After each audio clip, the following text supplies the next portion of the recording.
alarm is going off, but I have already woken up. Good morning, everybody. This is my first vlog, and I'm really excited about it because today I will be getting surgery. So my whole life, I've had really bad sinus infections that would last me months and months and months and months. And I used to think that was normal, you know, but then recently it really started taking over my life. I first got sick in the beginning of November, which was 6 months ago.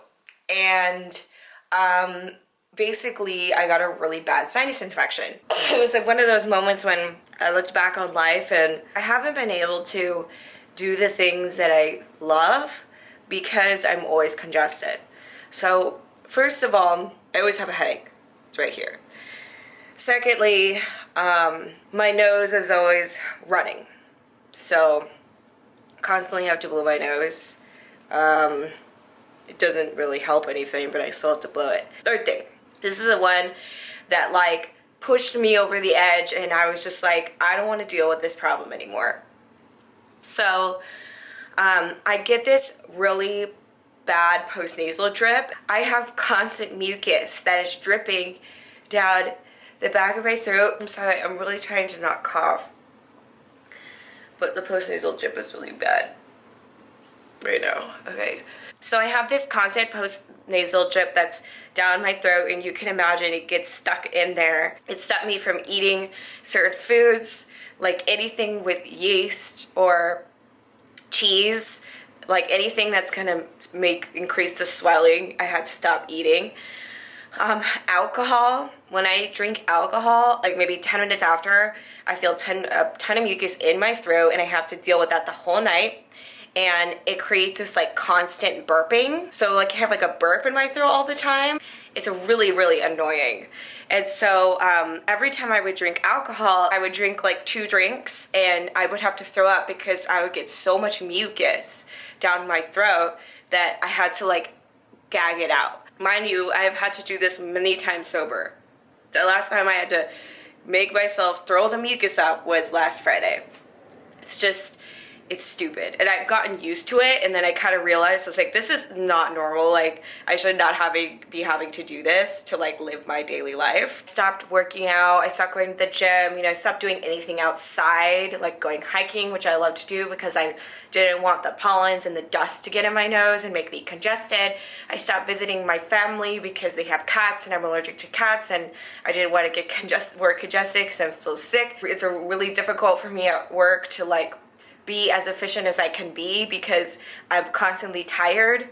Apparently I stop breathing when I sleep because I'm so congested. I snore really loud and then I stop breathing.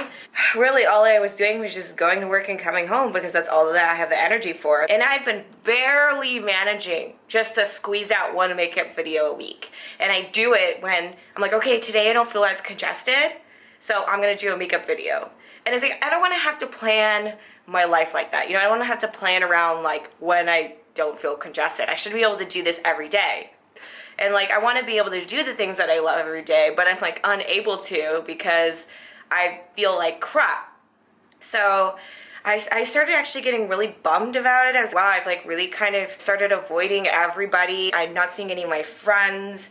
I'm not doing the things that I love to do. I really got to just take care of this. I went to this doctor and we did a CT scan. So basically the doctor said, well, looking at your sinuses, first you have a deviated septum, and second, your turbinates are enlarged, which explains the constant postnasal drip, and third, you have really small passageways. So think of it like a drain in the shower that's clogged up. Some drains just don't work as well. In short, what I'm getting done today is a sinuplasty and a septoplasty. And basically they take a wire and they put it in your nose and they go into the passageways and the wire expands like a balloon. And they're gonna expand my passageways so they're much larger and I'll be able to have a lot more flow. And I'm supposed to arrive at the hospital at 8:15. My dad is driving down from Nevada to pick me up. All right, so I just got to the parking structure of the hospital. My dad came. I'm here with him right now. He's walking down the stairs. Say hi, Dad. Hey. Are you excited, Dad? Well, looking forward to you not having sinus problems anymore. It looks like we're in the right spot. Ambulatory Surgery Center. Made it! This is my surgery room. How do you turn it off? No, I don't turn it off yet. No, I'm not saying, but how do you stop it? Or do you just give it back to you when you're done? I'm gonna, yeah. All these newfangled inventions. Got these socks on. Boop, boop, boop. She looks more Asian now than I was proud, apparently. she just didn't understand what I was saying. I was telling you from another country. How do you feel right now, Dad? Good? You nervous? No. Not at all? No. I'm not gonna get my nose scrunched.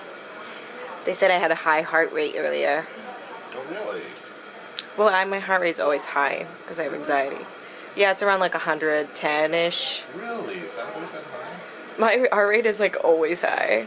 It's like 90 to 110 constantly. Aw, someone just texted me. I've been watching your makeup tutorials. About to get surgery. Text you later. That's the problem with people like So I'm home now. I'm watching a movie right now. And with my hero. Like, oh yeah, my dad is my hero for saving me from surgery. Look at him. He's just like curled. He loves me and he's curled so up. positive.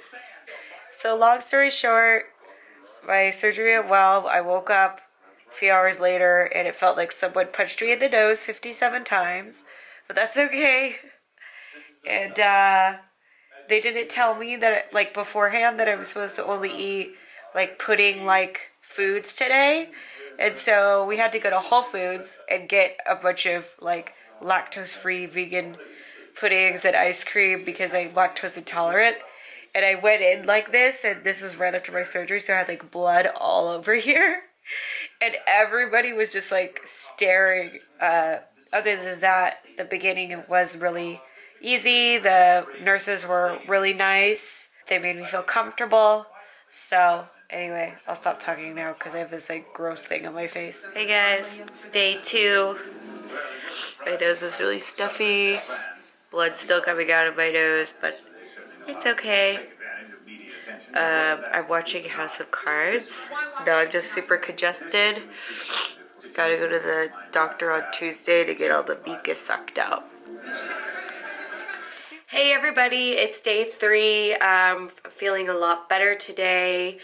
I'm still stuffy, but the pain has become a lot less. The past 2 days are really, really tough. So tired and exhausted. I literally felt like someone dumped me in the ocean and then brought me back to life. They started sedating me for about like a minute long, and it was weird because you wake up and you're like, oh, like I'm awake, and then you're like, oh, it hurts so bad. Oh. I'm on pretty heavy pain medication, and I had to take that like once every 5 hours. Family was here for 2 days. They left this morning.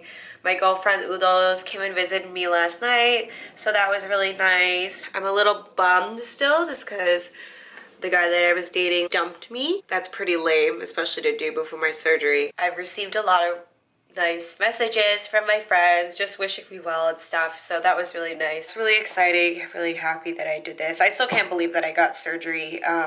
It's always really scary getting surgery. You don't know what to expect, and you don't know what's gonna happen. General anesthesia is kind of dangerous, and for someone my age it's okay, but you still don't know. Every time you go under, you don't know what's gonna happen.